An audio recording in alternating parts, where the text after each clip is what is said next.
Well, it's important to notice that you get what you think about, whether you want it or not. And that what manifests is always a perfect indication of what you've had going on vibrationally. So there are two ways to know what's in the process of manifesting. One is to wait till it manifests and check it out. We call that post-manifestational awareness.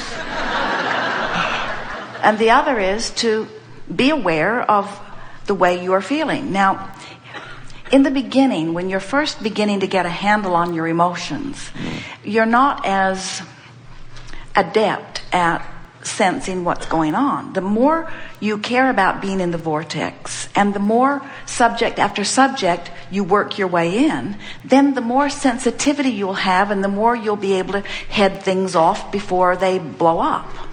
But it is important to notice that no matter what happened, you can get to where you want to be from wherever you are. So if we were standing in your physical shoes, rather than beating the drum of this drama, we would instead just acknowledge that contrast is just something that is there for you to decipher and to choose from, and then decide what you want from there. Your question sort of sounded like, well, if some good things can happen, then that must mean I'm in a pretty good place. Mm-hmm. So if I'm in a pretty good place, then why could something not wanted happen? And we say, because you have different beliefs about different subjects of your life experience. Okay. And what's manifesting is always the perfect representation of those balance of vibrations. So, well, it's interesting because this is a very common scenario relative to relationships. So if you're exploring contrast and you know what you don't want, which causes you to know what you do want, and you sort of know what you don't want, so you sort of know what you do want, there's not a lot of spread in those vibrations. If you know what you don't want, so you know what you do want, and you don't do anything about lining up with what you do want, so you know what you don't want, and you know what you do want. What happens is that vibrational spread just gets bigger and bigger and bigger and bigger until eventually there's quite a bit of momentum going relative to this. So then what happens is the universe, because there's been a lot of attention and law of attraction begins to respond to it, that creates stronger pulling. So often, without even knowing it, you've created a lot of momentum that you haven't been allowing yourself to line up with. In other words, you're focusing upon the status quo, and the status quo causes you to continue to ask, but you don't do anything about lining up with it. Instead, you focus on the status quo, on what is. And so this momentum has been brewing, and then something in your experience causes you, for whatever reason, to focus in a way that you release resistance. And now you're drawn quickly in to what you've been asking for. So that's the description of what happens. You're quickly drawn into what you've been asking for. So the universe just sort of insists on showing you what you've been asking for. You could have experienced it in a less dramatic, kinder, gentler way for everyone involved if you had known what you don't want, known what you do want, and then lined up with it. Because in lining up with it, then the universe would be giving you smaller, more incremental steps. In other words, then there is not so much shock to the people in your life when you move incrementally as there is when you move suddenly.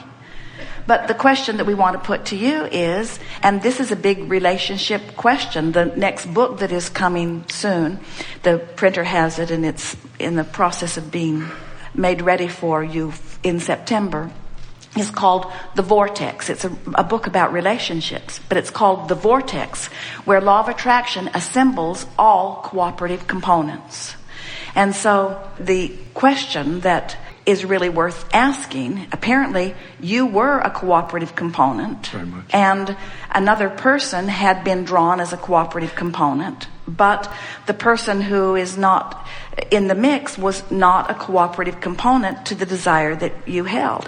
What we just want to point out to all of you is that When you understand that law of attraction is the assembler of the cooperative components, and you give your attention to whether you are one or not, and you don't worry about who else is or who else isn't. It doesn't matter who is not a cooperative component. It only matters to you if you are. You have to calculate your cooperation between you and you by the way you feel, and that really is the best that you can do. It is our desire that as a result of this conversation that all of you will find this new law-based universal power in lining up with who you really are, lining up with who you have become. So now, let's get into that place and be who you are. And now, let's consider this person that you don't want to hurt, that you don't want to feel obligated to, that you don't want to have to get rough with to get away from. Let's consider that person from inside the vortex. So now, anytime you turn your attention to anything and know what you don't want, you know what you do want. So you're creating a new, have already created and are continuing to create a new vibrational reality around that. So the source within you sees that person as stable and whole and clearer and more defined than before, and on the brink of a new relationship too, and with the potential of really living happily ever after, of getting into the vortex and realizing that you were not obligated to be together, that there's more for each of you in your individual ways of finding it. So you have an option of getting into the vortex and looking at this new creation through the eyes of Source, or standing out of the vortex and feeling defensiveness. Isn't it an interesting thing what a mix of emotions someone feels when they're so exhilarated about the new? Funny comparison, and off in some ways but so on in others.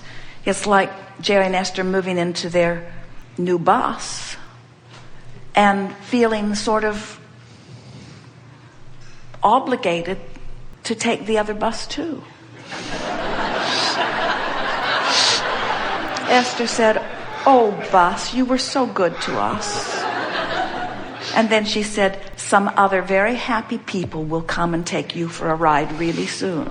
Now, we know this is silly, but it's not so far off. In other words, isn't it an interesting thing how you could be all this time creating this bright new future and now be embracing it and feeling guilty that you're leaving the past behind? Isn't that interesting? Like you have some obligation to it, and we say the past fulfilled its purpose by projecting itself into the future. And when you step into the future, which you've got to do, because if you don't keep up with you, you'll be torn apart, you see. This is the thing that we want you to hear. You're not going to another person and leaving that person behind. You're going to the you that you have become, and that's the person that rendezvous with the you that you have become. Can you hear the big difference? And so the old bus might be saying, "But wait, I could be that.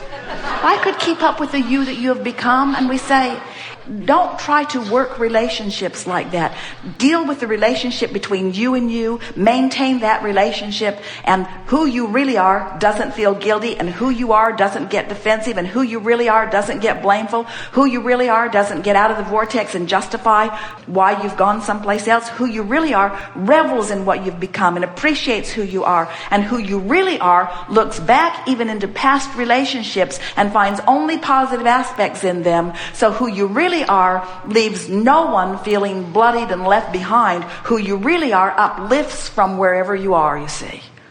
From in the vortex, you say to someone that you're leaving behind, "I appreciate all that we were together, and I appreciate the expansion that you've provided for me and that hopefully I've provided for you. And with everything I am, I know that life should be good for you because you are worthy of a very good life. And it is the thought I hold always about you." And when you hold anyone in that light from inside the vortex, when they think of you, if they're anywhere near the vicinity, they will be uplifted by their acknowledgement of that which you are, you see. So what did we just say? Let your relationship with the vortex be the dominant relationship that you're attending to, and let law of attraction take care of everything else. And that's what you described to us when you first sat down. Yeah. Very good. Thank you.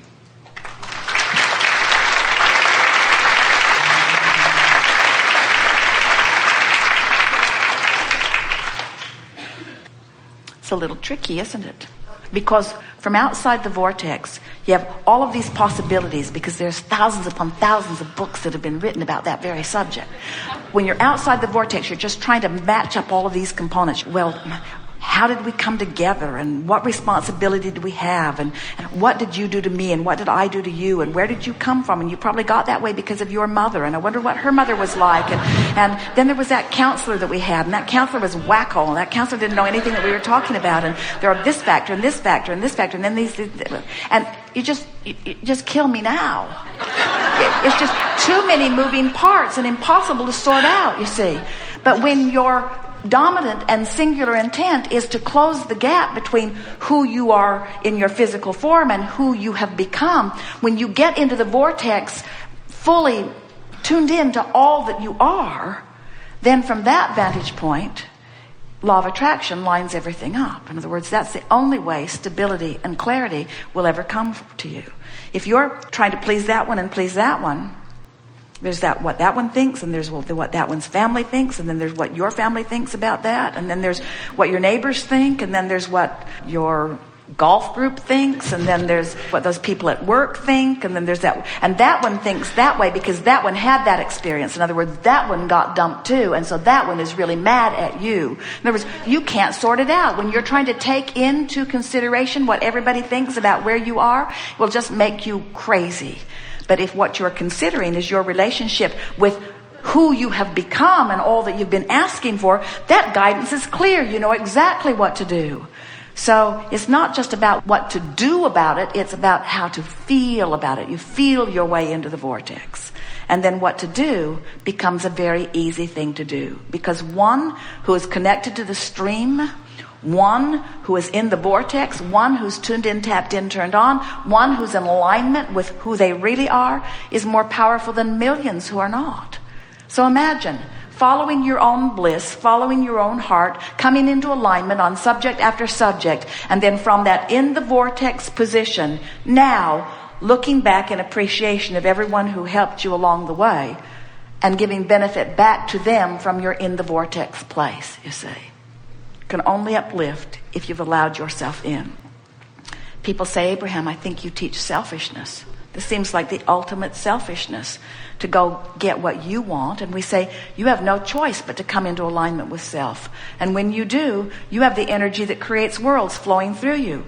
But if you sacrifice that alignment with self and source for the sake of jumping through some hoop that somebody else has decided is the appropriate thing for you to do, and then you stand outside your vortex in resentment and sacrifice and commitment, we promise you, you will not uplift their world just by being there. You know what we are doing here? We are trolling for light, which represents your question, and allowing, which represents your readiness. So that's the question that you want to ask yourself. What am I doing to myself? Am I holding myself out of the vortex with good reason or not so good reason? There have been some really heavy-duty conversations here today. And many people, we can feel it in your vibration, are saying, I'm not so sure what I've been worried about, because there's a lot bigger, badder things that could go on out there. But it does not matter what happened that's got you out of the vortex. Out of the vortex is out of the vortex, period. It doesn't matter if it was a big reason, like someone killing themselves that you love, or somebody trying to, or being raped or plundered. It doesn't matter what the reason is that you're out of the vortex. The only thing that matters is that you are, you see. And it doesn't matter how long you've been out. It doesn't matter how big the reason is that you got out. Doesn't matter. Out of the vortex is out of the vortex. And in the vortex is in the vortex. And you now know the difference. You now have no more excuses. You now will have no trouble getting into the vortex. And don't be surprised when you get in, it spits you out. And when you get in, it spits you out. And when you get in, it spits you out. Just get back in. Just get back in. Just get back in. Learn step 1, step 2, step 3, step 1, step 2, step 3, step 1, step 2, step 3. That's what the game of life is, you see. It's the we ride. It's the getting back up to speed with who I am. We have enjoyed this interaction immensely.